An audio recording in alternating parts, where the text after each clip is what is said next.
نتيجة 0-0 هي النتيجة الأسوأ في عالم كرة القدم، ورغم ذلك استمتعنا بالمباراة وكأنها عرفت الأهداف. ليس هنالك فائز بعد انتهاء وقت المباراة، وسيتم اللجوء إلى ركلة الترجيح. الحظ وقدرة اللاعبين على مواجهة الضغوط سيكون لهما أكبر تأثير في تحديد الفائز.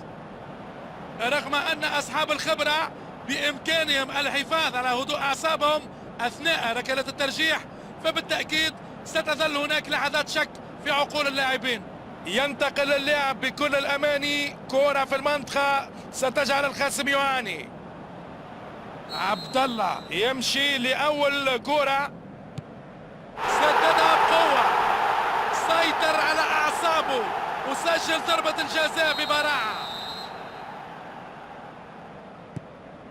هدف، النتيجة 1-1. توتر واضح عليه أثناء لعبه تلك الكرة، لكنه عدل النتيجة 1-1. والكرة ملعوبة في الجانب الأيسر من المرمى، ارتمى الحارس في الاتجاه المعاكس، ضربة مذهلة.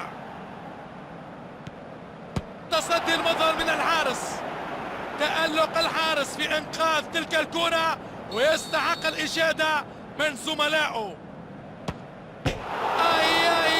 ضيعها، كانت قريبة للغاية لكن اصطدمت بخشبات المرمى.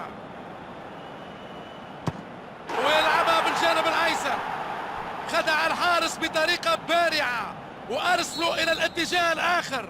ركلة جزاء، والحارس يتوقعها صح، لكن الكرة في الشباك.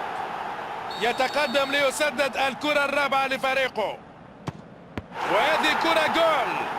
3-3 والأجواء النارية تشتعل.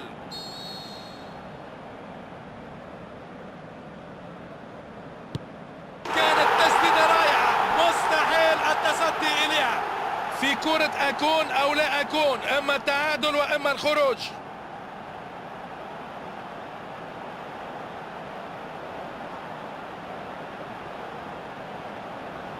في كرة أكون أو لا أكون، إما التعادل وإما الخروج. أنهت هذه الركلة المباراة مع عدم توفر أي فرصة حقيقية للفوز. في الوقت الأصلي كان لابد من تحديد الفائز عن طريق ركلة الترجيح، وهي الطريقة الوحيدة الباقية لتحديد المنتصر حتى